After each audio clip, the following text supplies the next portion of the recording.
Today, I have the honor of interviewing Katie Ferrara. She's an amazing singer-songwriter, an award-winning singer-songwriter. She's continually performing. She's going on tour next week in the Pacific Northwest. And not only is she performing constantly here in the United States, she's also performed abroad in places like South Korea, New Zealand, the UK, Germany, Italy, to name a few. We're gonna go ahead and bring her into the interview and learn about her musical journey, what she's currently working on, and future plans. Hi, Katie. Hi, Chris. Nice to see you. So nice to see you. Thank you so much for joining the show. Yeah. It's an honor to have you on. Thank you. Thank you for having me. Thank you so much. I've been listening to your music all morning. Your website is awesome. Folks, you can listen to her entire discography on her website. I went back and even listened to like the early EPs, all of that. So I had a lot of fun today. And you are such an accomplished musician. Thank you. But I would love to hear and capture for the audience and for later on when it's on YouTube.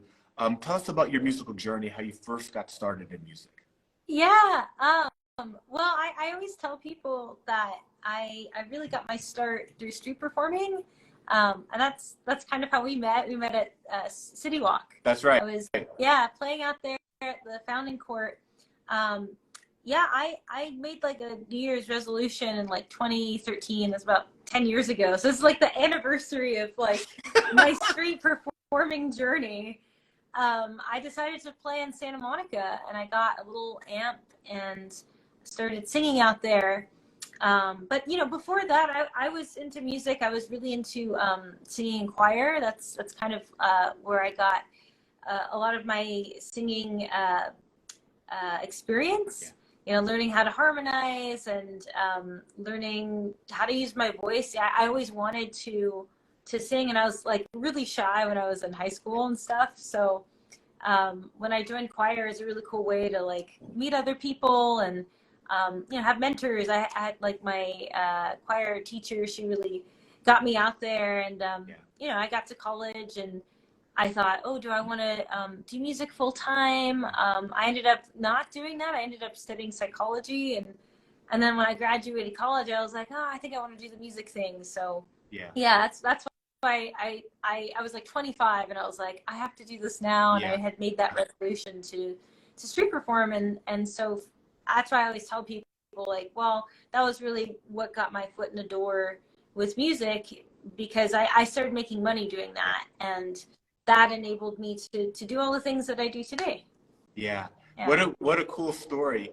All of this took place in LA? Yeah, Los Angeles. Yeah, that's cool. And when you first started busking, it was in Santa Monica? Yeah, Santa Monica. It was on the promenade.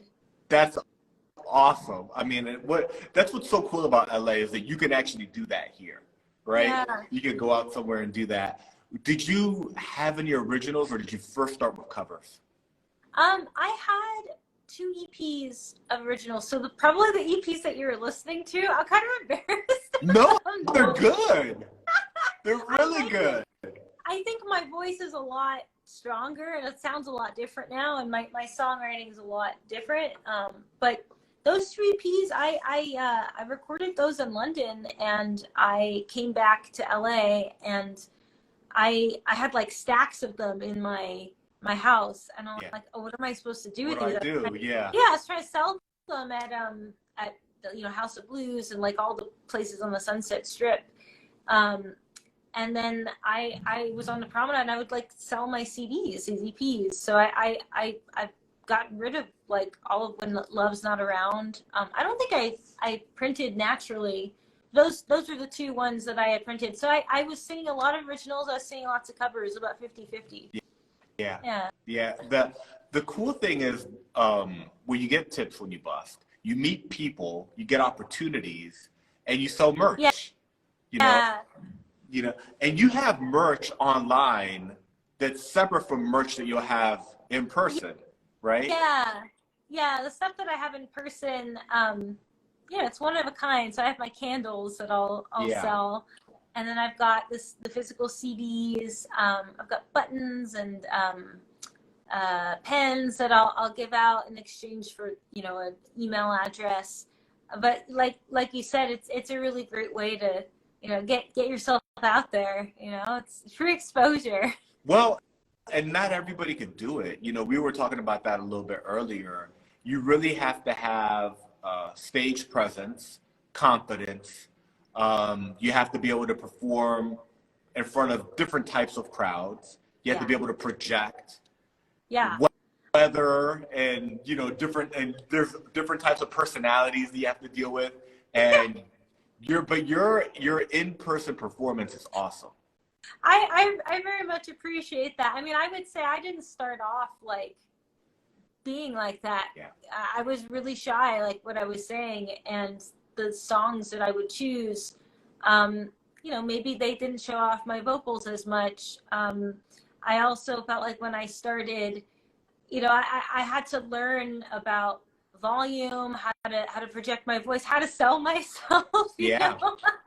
And I'm still learning. I don't think I'm like this perfect performer. That's my point, is that like, you know, I do street perform, but I mean, there's people out there, I've seen them, they build these like ginormous crowds of people, and I'm kind of like, I do what I can when I perform. I definitely can gather people around me, but it really is hard, you know, especially when you're solo. And so like I'm still finding ways to like really engage an audience. Like, so when you saw me at City Walk, that location was great at the fountain because people can actually gather around. When I'm set up by Starbucks, I mean, there's this wind tunnel, and like you just get like really cold standing there. Like nobody wants to stand there. So it's almost like a boot camp. It's like if you can just get people to stay for your set. While the gush of wind comes by and your dollars start flying away. And the thing about it is that when people start to collect, then like a domino effect happens. More people come, but you got to get those right. It's so magical too. Like I feel like in order for that to happen, it just takes one person. And I'm very, very thankful to some of my fans that have done this, like my friend Bill and Tom. You know, they'll come out, Peter will come out, and like they'll just come up and they'll put like $1 in the they start the effect. And it just starts other people like, oh well, I should put $1 in too. Absolutely. The best is little kids. So like I'll be singing, and then they'll be like, you know, a little kid be like, mommy, look. And then the mom will give the kid like $1 to put in. They get really happy when they see my reaction. Absolutely. I love kids. They're great. They are. They're awesome. Tell us about the candles that you sell at your shows. Yeah. So I actually have one right here. I hand pour these. These are my Katie candles. This one is a thyme scent. So you make them? I make these. Yes. I learned how to do these last year. I really wanted just, you know, some merch that has a little like a little bit of me in there, you know. Absolutely. So it's got my music on a QR code. So if people don't have a CD player, it's like, oh, you can have a candle, and then you can think of me and listen to my music. Oh, that's really cool. So they click on that, and it takes them to your music. Yeah. That is awesome. And like, do they come in like multiple, like different scents? Yeah, so that one's thyme. I've got rose. I've got honeysuckle. I've got lily. Just all like flower scents. And I get the scents on Amazon, and and I hand pour the wax. I got soy wax, and these are 2 ounce. That is awesome, and that's only available in person at your shows. Yeah.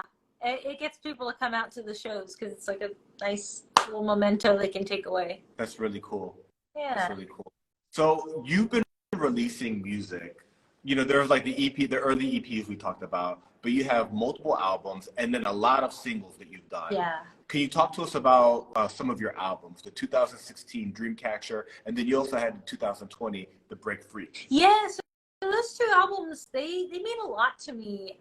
They were crowdfunded on Kickstarter. So the first album, Dreamcatcher, and the second one, I worked on those with my friend Patrick Joseph. He's a singer-songwriter, producer from LA, and we met at Room 5. Now the event that was at Room 5 is at Hotel Cafe. But we've been working together since then, and Dreamcatcher, I really wanted to make an EP, just showcase my songwriting. You know, it was like the first time that I had put together I had my EPs before, but this was like, I felt that my songwriting was better and that I had put some thought into the music. So yeah, I had that one. And Break Free, I had more of like a theme to it. I think it was more about like finding yourself. It was a coming of age album. The songs on there are, I don't know, I guess I like dive into like spirituality a little bit. Yeah. You know, Saturn Returns. I was like getting into astrology. Right. And I was 28 at the time, and I was thinking, like, what am I going to do for the rest of my life? Because that's a huge turning point for people. You know, they reach their late 20s and they're like, okay, well, I have to buckle down and get a real job. And, you know, so I wanted to put that on the album. And then there was Picking Apples as well. Picking Apples was a song about leaving your childhood home. Yeah. And then Break Free, it's about letting go of things that are holding you back. Weightless, as well as that feeling of, you know, nothing can hold you back. It's the feeling that just love, you know, that higher love that you get from people. And so all the songs on that album, I mean, both of these albums are very much influenced by my experiences. That's where I draw a lot of my inspiration from.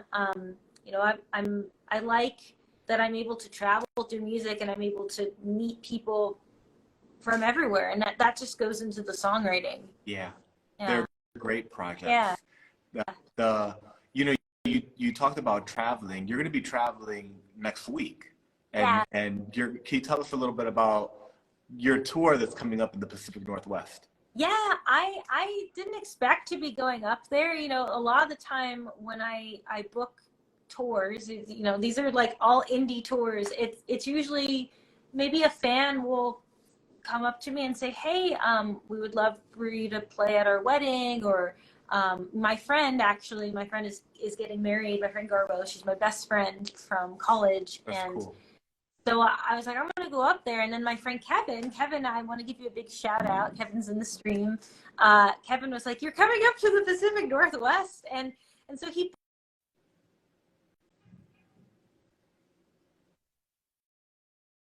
festival.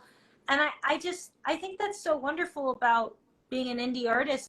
It's like when you really connect with people, you know, one-on-one, you connect with your fans, you can make anything happen. It's the same with house concerts. It's the same with, you know, touring, you know, you do lots of private events, and you can just ask your fans for help. Yeah. That's what you do. Absolutely. I've always done that, you know, when I want to book tours. I remember I went to Arizona one year, and there was a fan of mine. He had a radio station, and he said, I'd really love you to like play a song at my radio station. So he booked like an entire string of dates in Williams, Arizona. Yeah. And it was, I have to show you this because this is really cool. Hold on. This sign. This is from my friend Les. He got this radio station, made me a sign. Wow. He made that. He made this sign. So this is from Williams, Arizona. Big shout out to them. They made me this sign for coming and playing in their small town. That is awesome. Yeah. It's crazy because I feel like as an artist from LA, I mean, everybody's coming here to be seen. Everybody's coming here to make it. And then it's like you could get stuck here and not really get anywhere. Yeah. And then you go outside of LA and there's tons of places where like they just don't have music. And you show up and then people are like, oh my God, you're from LA, you're a celebrity. Like, what? Absolutely. It's really and you've had the chance, like, even to go outside the U.S. Like, you were recently in South Korea. Yeah. I came back. That was in October last year. That was such an amazing experience, and they're doing it again. It's called the first Buskers World Cup in Gwangju. Now they're doing the second Buskers World Cup, and So you were in the first. Yes, I was in the first one. Special. Yes, it was special because it's all street performers from, like, the UK, from Europe, from South America, from I don't know, Russia, from Southeast Asia, like everywhere, Japan. Wow. We all came together, different styles of music. There was, like, handpan, harmonica, flute, guitar. There were bands, and everybody's just like coming together in this big melting pot, all these personalities. And it was the most entertaining festival I've ever played in my life, because it wasn't just, people playing music. I mean, it was so entertaining to watch. There was, people juggling and, like, playing the cello at the same time. That is so crazy. And they're street performers, so they're used to bringing in the crowd. They've got stage banter, everything. Yeah. I learned a lot from that festival. I will say that, like, because it's very different when you're performing for, like, 15 people or 30 people in a small room. I'm so used to doing that as a singer-songwriter and doing the intimate concerts. But when you're in front of, like, 200 people, 300, 400, 500, it's crazy how the same rules, a small street show and also a bigger show like that for, like, 500 people, the way that you engage an audience, you get them to clap or you get them to sing along with your songs.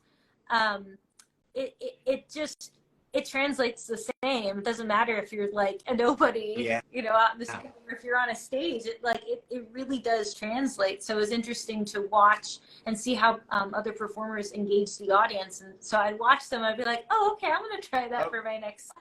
So really good learning experience for me, and also just to make friends with everyone. I mean, there's so many talented people at that festival. Oh, Alex is here. Hi, Alex. Yeah. Alex from Melbourne, Australia. You performed in New Zealand also, right? I did. That was in 2015, and that was through Toyota, and they had a program called the Feeling the Street, and I submitted a couple videos to that and was flown out and played with a band of 6 different artists, and we traveled from Auckland to Queenstown, and we played. It was a big festival. It was crazy. It was July and it was snowing. It's wintertime over there. It's the opposite. It's the opposite. I was like, what? Yeah, we played. We wrote 2 songs on the road, and we had like a whole camera crew and team. You can watch some of these videos on YouTube. I can't believe how long ago that was. That was, like, my step into this global, like, international music scene. It was through that program. And once I had played that, I was researching festivals online, and I saw that there's a festival in Italy by, like, just crazy. So my last name is Ferrara, which is a city in northern Italy. And I was researching, like, oh, what's in Ferrara? Oh, there's a busker festival there. And so I applied, and I got in, and I sent in the videos from the Feeling the Street program, and I got it, and I flew to my town in northern Italy. How cool is that? And was it similar to the South Korea one, where there were people from all over? Yeah, it was and, like, some of the same performers from Ferrara, they were in South Korea. So, like, that festival, and then there was, my favorite one was in Chur in Switzerland. It's Chur Busker Festival. It's some of the performers from they were in Korea. So it's kind of like this global network of musicians. They all know each other through these street festivals in Europe and in Australia, and now, like, I think in Japan they're starting to to get some festivals together. So That is so yeah. cool. Is there a busker festival in the U.S.? Um, I think so. I mean, different places. I know in Utah there's supposed to be one, and Florida, and I don't know if they're as big as Yeah, the in festival Europe and in Europe. Asia. Yeah, because over here, I think the perception of street music is that like, oh, you're begging and you're just unprofessional, you know. Yeah, And over yeah, there, people go out in the summertime to be entertained. They go out with their families. I mean, I guess we have street fairs, you know, right. and there's stages. There's Yeah, people like on actual stages here, but over there, it's just like, nope, you just bring your amp and you set up like in the middle of the square, you know. yeah. Yeah, Yeah, it's very interesting how in different parts of the world, there's an appreciation for music that's just different, it's so you know, and it's, yeah, that's awesome. yeah. You know, we talked about your 2016 and your 2020 album, but you've steadily been releasing music. Yeah. Are you working on new music? What are your plans for 2023? Yeah. So I've been releasing singles since the pandemic. I recorded some songs, and you know, I really love to put together another album, and I'm working on that right now. Um, I'm recording more with Patrick again, so we're doing I've got like 5 songs recorded with him, and I want to record 5 more. But I would love to put this album out, you know, next year, and maybe do another crowdfunding that would definitely help, you know, with production costs, but also with, you know, video Yeah, and promotion. I think the hardest thing for me as an artist has been maintaining my artistic independence, yeah, and but also having funding. And I have this dilemma all the time because people are like, oh, apply for a label, or, you know, apply for The Voice, or apply for like these yeah, programs and things. And I feel like, you know, even with the crowdfunding too, I mean, there's always this compromise of like, okay, I want to write the songs and I want people to support me for the music that I write, but then you're not just writing for yourself. I mean, you're an entertainer, yeah, and you want to bring in your audience. So there's always a compromise involved, you know, like even writing like music for TV and film. It's like, okay, you have this creative capacity. You can make a song, but there's an intention behind it. It's not just for you. It's like there's a specific reason why you're writing it. yeah. You know, I forgot what I was getting at. Sure. I guess I think just this album that I'm working on, it's me, you know. There's some co-writes on it, but a lot of it is me and what I want to say, and I think that's the hardest journey that you will have as an artist is being yourself and expressing who you are, and you know, not having other people come in and be like, oh, you should do this, you should do that, and then we Right. get distracted.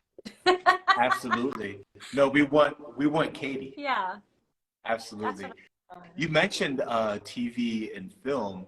You recently had a song in a TV show, The Good Witch. Can you talk to us about that? Yeah, that song, I wrote that with my friend Patricia Bahia and my friend Ted Wolfers.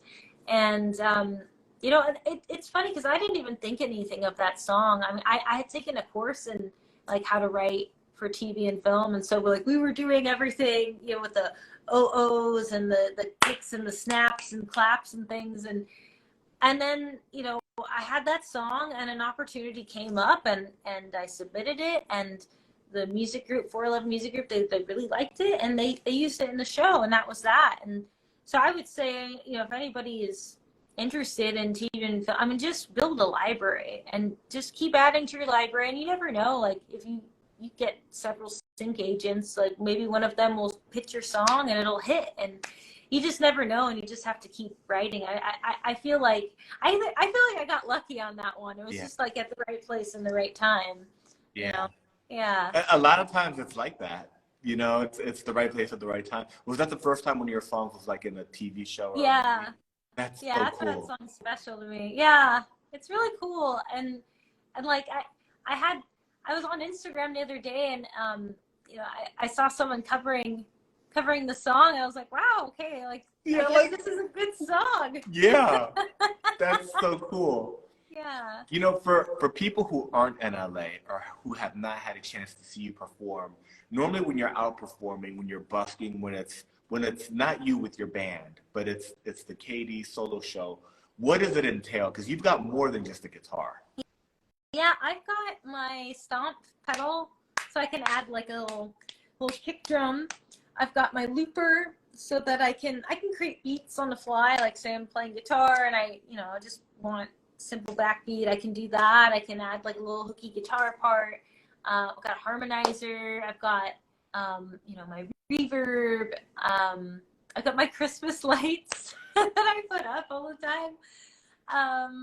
Yeah, I mean, I don't use too many toys when I'm playing live. I just kind of I throw it in, between songs, because otherwise, like singer-songwriter stuff can get kind of boring. It's just the same strum pattern. You got to add like a little beat in there. Yeah. Well, and you've got like your Katie Ferrara. You got like a little pull out, I'm not The sure what you sign. call it. Yeah, the sign is so cool, but it's got like a picture on it, and you Yeah. got a good setup. Yeah, thank You have a good you. setup. Yeah. So when you first started performing, you started off busking, but you had like an early opportunity where you played at the Hollywood Bowl. Oh, yeah. That was with my choir when I was 17. This was the first time I had like a really big performance. So it was all the choirs from LAUSD. They were invited to perform for Stephen Sondheim's 70th birthday. And it was crazy. Like we were there and I got to meet Barbra Streisand. I got to meet Anne Hathaway. I was like backstage and just talking to all these celebrities. And I'm like, how did I get here? But it's because I live in Los Angeles. Like if I were in Iowa or something, like you're, local people from Iowa. But because I live in Los Angeles, it's like, oh, It's local people from Los Angeles. They're local people from Los Angeles. And the cool thing about that performance, my very first job in LA was working as an usher for the Hollywood Bowl. Okay. And so I had the perspective of someone, watching these big artists on stage perform, and I'm just showing people to their seats, and I'm always dreaming about like, oh, maybe one day that's me. And then, one day, like my choir teacher's like, oh yeah, we're going to be playing at the Hollywood Bowl. Oh my gosh. Yeah, that was very, very memorable. I'll never forget that. It was a very special event, and it kind of just made me think, it made me dream big. I was like, okay, like I'm doing this now. Maybe, when I'm in my 20s and 30s, I'll keep singing and keep doing music. That's really cool. Yeah. For people who haven't had the chance to see you perform live, who haven't made it out to a live show, you do on your website have you at Hotel Cafe performing live, right? So that's really cool. Can you tell us about that live album? Yeah, that was a performance I released. So it was Weightless, and that was a single off of my album Break Free, and I had done a show, and I just love the audio from the band.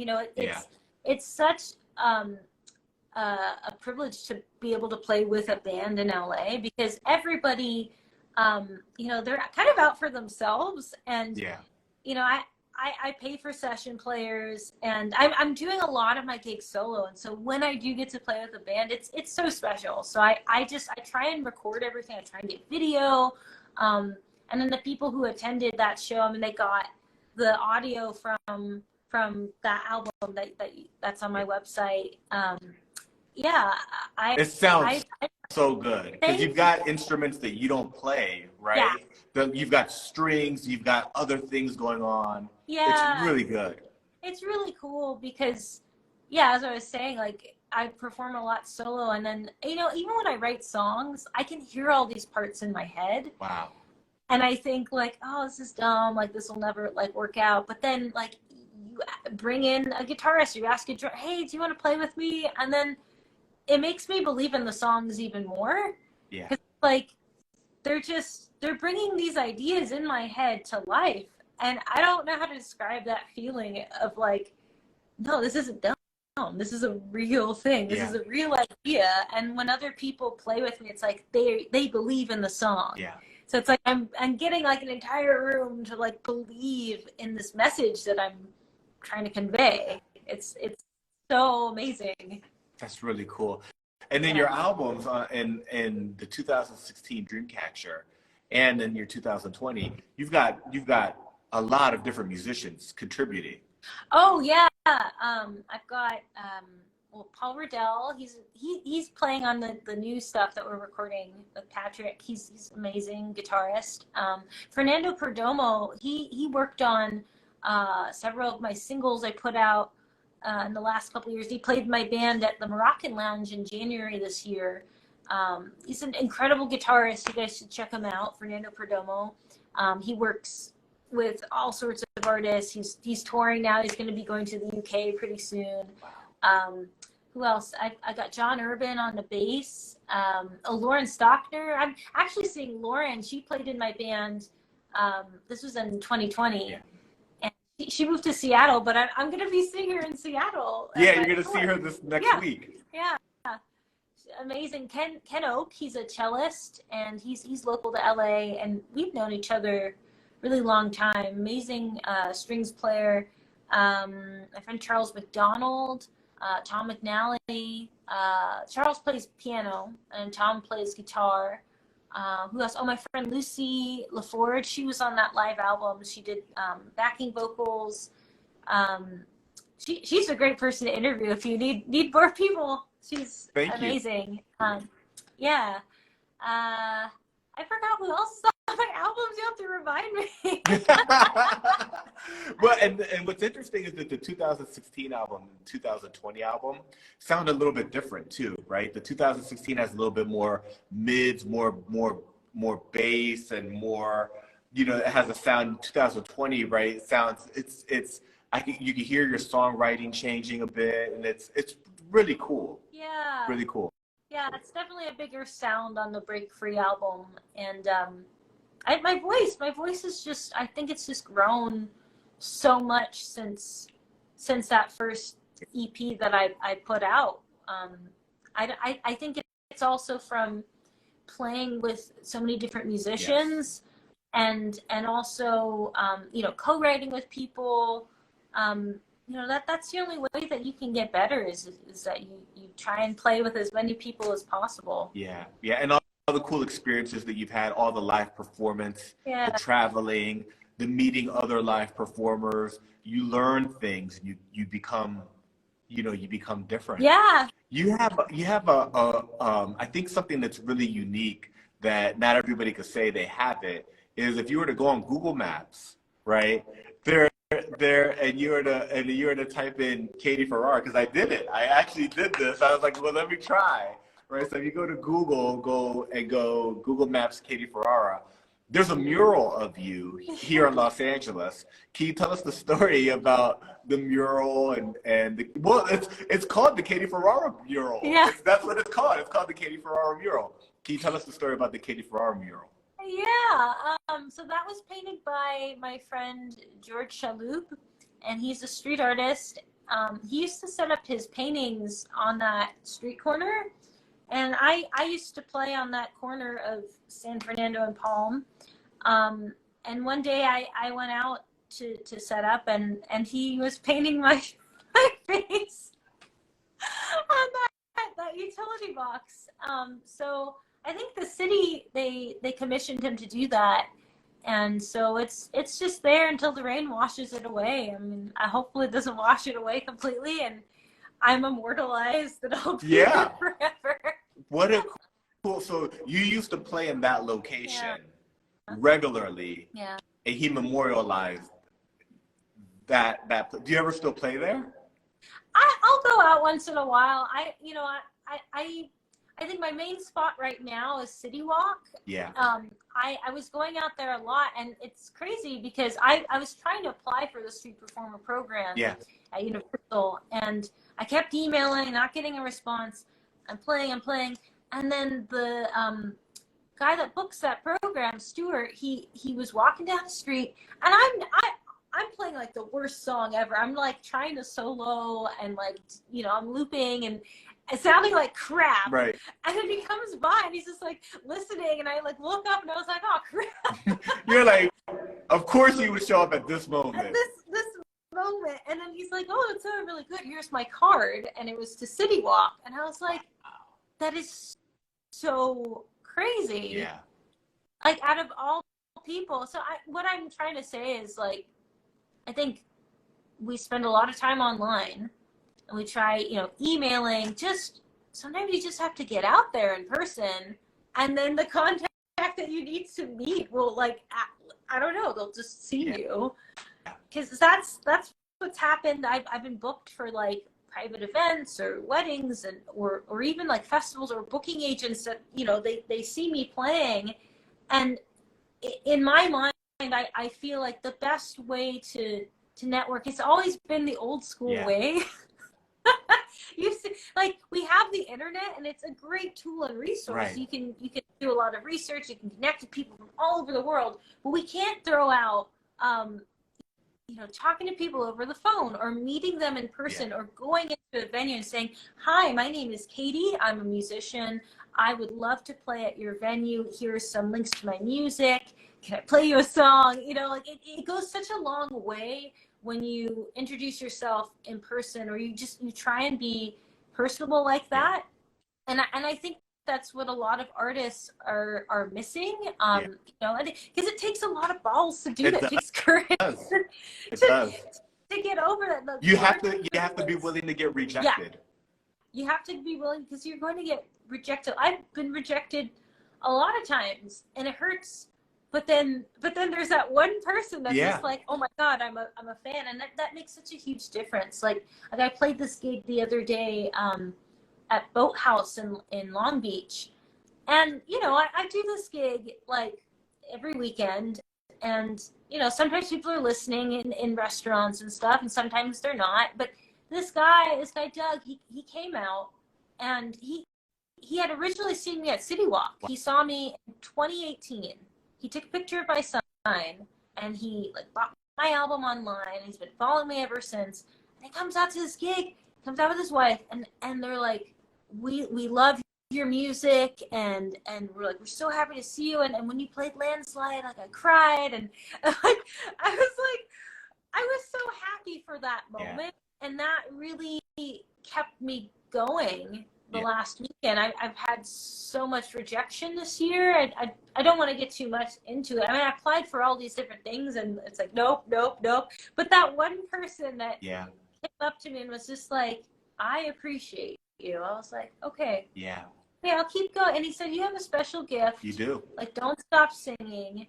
And when people say that to me, I just think like, okay, like I have to keep doing this, because if I get a regular 9-to-5 job, I'm not doing my service as an artist. I'm wasting my talent. And if there's any way that I can keep getting away with the lifestyle that I'm living, I'm going to do that. And I've told myself this every year, that, you know, okay, I'll do it another year. I'll you know, I'm living here in LA, and I don't make a ton of money doing what I do, but it makes me really happy. And somehow I'm just able to support myself. I don't know how I'm able to do it, but I think I have a feeling that the fans and the people watching, I don't know, it must be that, or like the universe, but I don't know how I'm getting away with my lifestyle, but I'm still doing it. I'm still in the game, and I'm still here, and I'm ready to make some awesome music, and I'm just so happy that people can see that,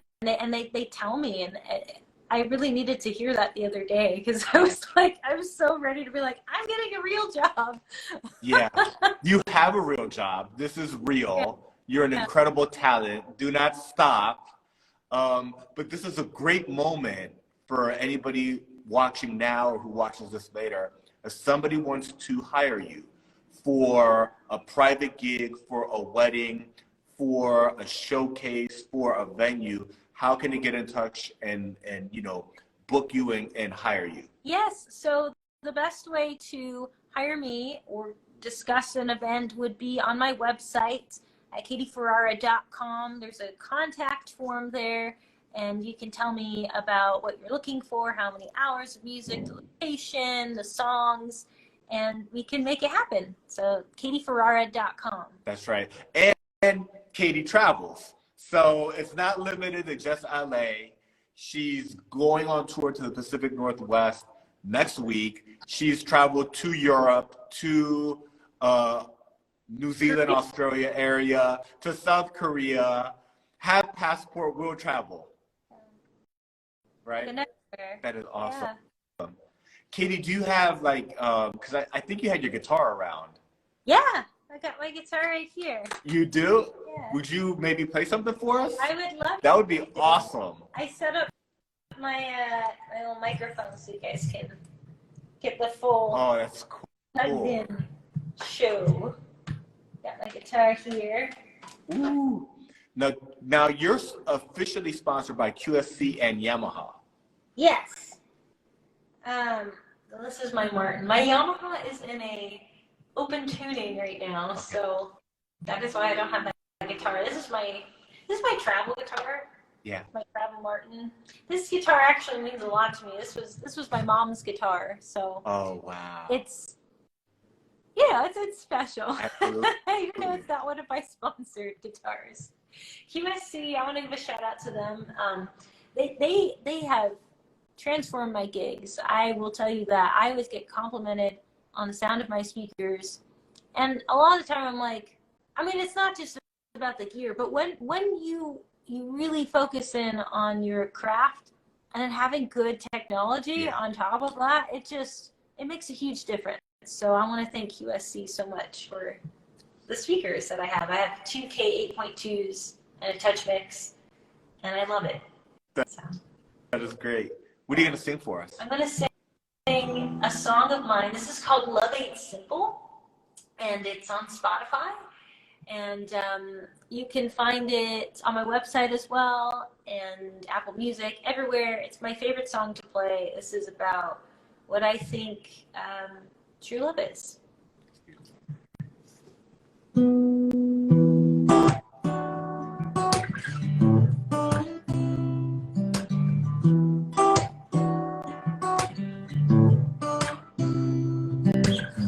Spirit roams from place to place, Sedona, Taos, and Crater Lake. I'm on the road less traveled, it's a bumpy ride. Red rocks, rivers, blue skies, and every road is my paradise. And the spaces between is what's keeping the feeling. If you wanna be by my side, don't wait on me. 'Cause you're blinded by the wind and tide. Am I a photo trapped in your mind? Don't wait on me. Like an eagle's wings in the sky, I gotta be free to fly. Love ain't simple and neither am I. Love's always changing, can we see through each other's eyes? Through each other's eyes. Ooh, ooh, through each other's eyes.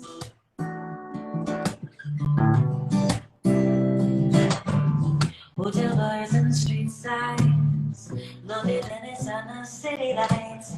My voice is growing, singing to the night. In the morning, while the sunrise, 6,000 miles on a plane ride. Can you let me up as I take flight? I feel my arm pop in my cup, so you can be a part of this love away for me. Please help me on my way, be the best that I can be. Don't wait for me. Like two stars in the sky, we can be each other's light. 'Cause love ain't simple.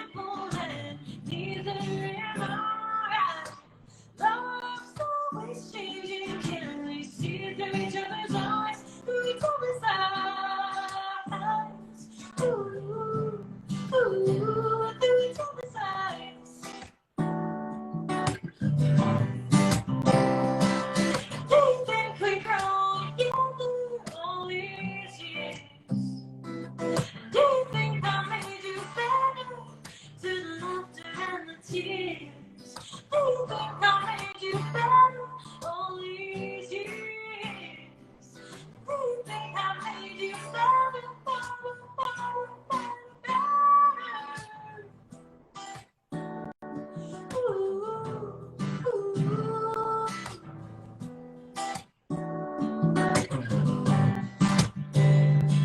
Please wait for me.